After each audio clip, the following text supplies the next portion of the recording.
दोस्तों, जैसा कि आप सभी जानते हैं, बिहार के सभी शिक्षकों को जो वेतन मिलता है वो ई शिक्षा कोर्स के अटेंडेंस के आधार पर मिलता है, यानी ऑनलाइन अटेंडेंस के आधार पर मिलता है। ई शिक्षा कोर्स से सभी शिक्षक अटेंडेंस बनाते हैं, अपनी उपस्थिति बनाते हैं, साथ ही साथ भौतिक रूप से वो रजिस्टर में भी बनाते हैं। शिक्षकों का अटेंडेंस बनाने का प्रक्रिया अब बदल जाएगा दोस्तों, चूँकि आप ई शिक्षा कोर्स में अटेंडेंस बना लेते थे, आपको वेतन मिलता था, कोई दिक्कत नहीं है। अब जो है एफआरएस को अनिवार्य कर दिया गया है। आपको जो टैब मिला है विद्यालय में जो दिया गया है, उसमें एफआरएस के माध्यम से भी आपका उपस्थिति दर्ज किया जाएगा। इसके रिगार्डिंग कुछ दिन पहले ही ये पत्र आया था दोस्तों, राज्य सरकार के द्वारा भी गाइडलाइन जारी किया गया था और जो जिला है उनके द्वारा भी पत्र जारी किया गया है इससे पहले भी। ये जो पत्र आप देख रहे हैं ये 17 अप्रैल 2026 का है, रिसेंट का ये लेटर है दोस्तों। लिखा गया है सभी प्रखंड शिक्षा पदाधिकारी को। विषय है कि टैबलेट के माध्यम से एफआरएस अंतर्गत शिक्षकों का रजिस्ट्रेशन करने के संबंध में, यानी एफआरएस में शिक्षकों का रजिस्ट्रेशन तो होगा, किस उद्देश्य से होगा, वो आपका ऑनलाइन अटेंडेंस के उद्देश्य से होगा। इसमें कहा गया दोस्तों, महाशय उपर्युक्त विषय के संदर्भ में अंकित करना है कि 16/4/2026 को राज्य कार्यालय से आहूत जो वीसी है के माध्यम से विद्यालय में कार्यरत सभी शिक्षकों का टैबलेट के माध्यम से एफआरएस अंतर्गत रजिस्ट्रेशन 100% पूर्ण करने का निर्देश दिया गया है। यानी बहुत से शिक्षक अभी भी ऐसे हैं जिनका एफआरएस पर रजिस्ट्रेशन नहीं हुआ है, तो उसको अनिवार्य रूप से 100% कर लेना है। अतः उपरोक्त आदेश के आलोक में निर्देश दिया जाता है कि प्रखंड अंतर्गत सभी शिक्षकों का रजिस्ट्रेशन अनिवार्य रूप से जो है पूर्ण कर लेना है, जिसका प्रतिवेदन कार्यालय को उपलब्ध कराना है। पंजीकरण पूर्ण नहीं करने वाले शिक्षक शिक्षाओं का माह अप्रैल का वेतन स्थगित रहेगा। यानी अगर आपने अभी तक एफआरएस में अगर रजिस्ट्रेशन नहीं किया है तो उसको आज ही कर लें, अन्यथा की स्थिति में हो सकता है कि आपका अप्रैल का वेतन जो है वो नहीं मिले। और ये 17 अप्रैल का ये लेटर था दोस्तों, ज्ञापांक था 1366। एक जिला के द्वारा और पत्र जारी किया गया था दोस्तों, ये भी 17 अप्रैल का पत्र है। बिहार शिक्षा परियोजना गोपालगंज के द्वारा ये पत्र जारी किया गया था दोस्तों। सेवा में सभी प्रखंड शिक्षा पदाधिकारी और स्मरण पत्र है ये। इसमें विषय है दोस्तों कि FRS face recognition attendance system पर शिक्षकों तथा छात्र छात्राओं का रजिस्ट्रेशन तथा अटेंडेंस बनाने के संबंध में।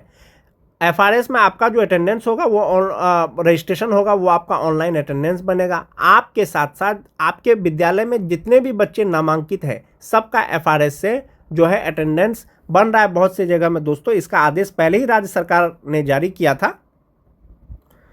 इसमें कहा गया है कि महाशय उपर्युक्त विषय अंकित करना है कि राज्य परियोजना की निर्देशानुसार टैब में FRS face recognition attendance system पर 100% शिक्षकों तथा छात्र छात्राओं का रजिस्ट्रेशन करना एवं उपस्थित शिक्षकों तथा छात्र छात्राओं का अटेंडेंस बनाना अनिवार्य है। यानी एफआरएस में 100% शिक्षकों का रजिस्ट्रेशन करना अनिवार्य है, 100% बच्चों का रजिस्ट्रेशन करना अनिवार्य है। रजिस्ट्रेशन हो जाएगा तो एफआरएस से अटेंडेंस बनाना अनिवार्य है। परंतु समीक्षा के दौरान यह पाया गया है कि अभी तक मात्र जो संख्या है वो दिया गया है दोस्तों कि उतने ही छात्र छात्राओं का रजिस्ट्रेशन हुआ है। उक्त कृत्य आपके कार्य के प्रति रुचि नहीं ली जाना तथा अटेंडेंस बनाने में गलत मंशा को एवं उच्च अधिकारी के आदेश का अवहेलना को प्रदर्शित करता है। यानी विभाग ने जब पहले ही आदेश दे दिया है कि आपको जो है एफआरएस से रजिस्ट्रेशन करना है एफआरएस में, साथ ही साथ एफआरएस से आपको अटेंडेंस बनाना है, फिर भी आपके द्वारा नहीं बनाया जा रहा है। इसमें कहा गया है कि विविध हो कि विद्यालय स्तर पर इस कार्य के लिए विद्यालय के सभी शिक्षक पूर्ण रूप से जिम्मेवार है। यदि किसी विद्यालय में किसी शिक्षक के द्वारा एफआरएस पर रजिस्ट्रेशन नहीं किया गया है या किसी भी बच्चे का नाम छूटा हुआ है जिसका रजिस्ट्रेशन नहीं हुआ है, ऑनलाइन रजिस्ट्रेशन नहीं किए हैं बच्चों का या अपना, तो विद्यालय के सभी शिक्षक इसके लिए बराबर जिम्मेवार हैं। यदि रजिस्ट्रेशन एवं अटेंडेंस बनाने में कोई तकनीकी समस्या हो तो प्रखंड स्तर पर ब्लॉक आईसीटी कोऑर्डिनेटर तथा जिला स्तर पर असिस्टेंट डेटा एनालिसिस मदद लिया जा सकता है। कोई भी तकनीकी समस्या हो तो उसी दिन समस्या का समाधान करना अनिवार्य है। अन्यथा की स्थिति में प्रखंड शिक्षा पदाधिकारी द्वारा उस दिन की वेतन कटौती कर अधोहस्ताक्षरी को पत्र द्वारा सूचित करना होगा।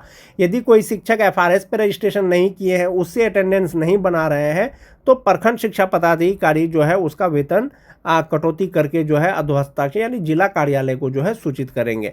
अतः आप सभी को निर्देश दिया जाता है कि विद्यालय में टैब में FRS face recognition attendance system पर 100% शिक्षकों का 100% बच्चों का रजिस्ट्रेशन करना अनिवार्य करें और साथ ही साथ एफआरएस के माध्यम से ही अटेंडेंस बनाए शिक्षकों का तथा बच्चों का। इसे अति आवश्यक समझें। ये 17 अप्रैल का ये पत्र था दोस्तों।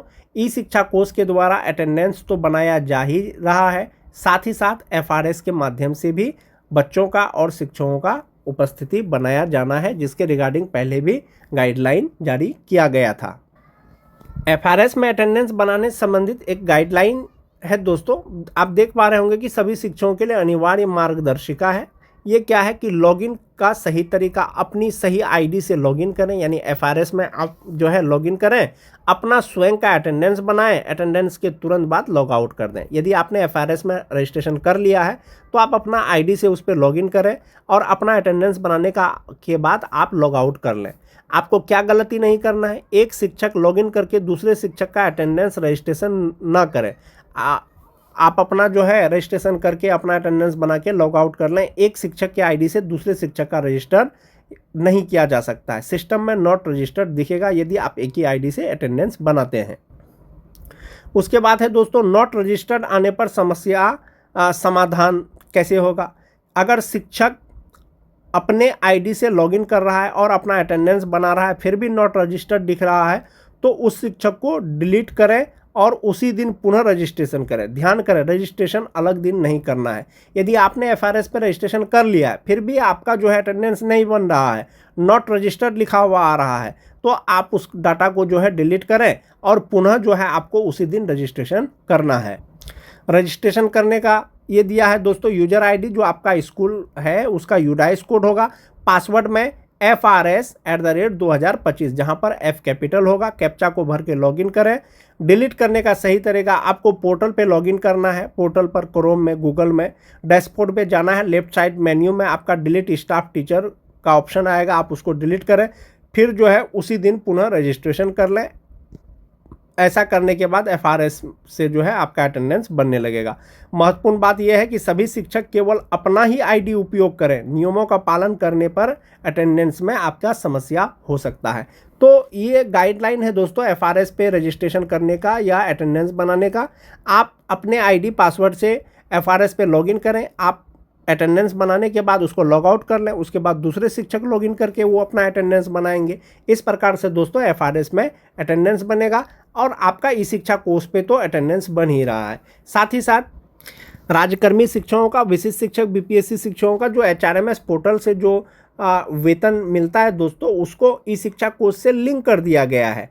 तो आप जो अटेंडेंस बना रहे हैं वो अटेंडेंस आपका एचआरएमएस से भी वेरीफाई होता है। तो ई शिक्षा कोर्स पे आपको अटेंडेंस बनाना ही बनाना है, साथ ही साथ एफआरएस पर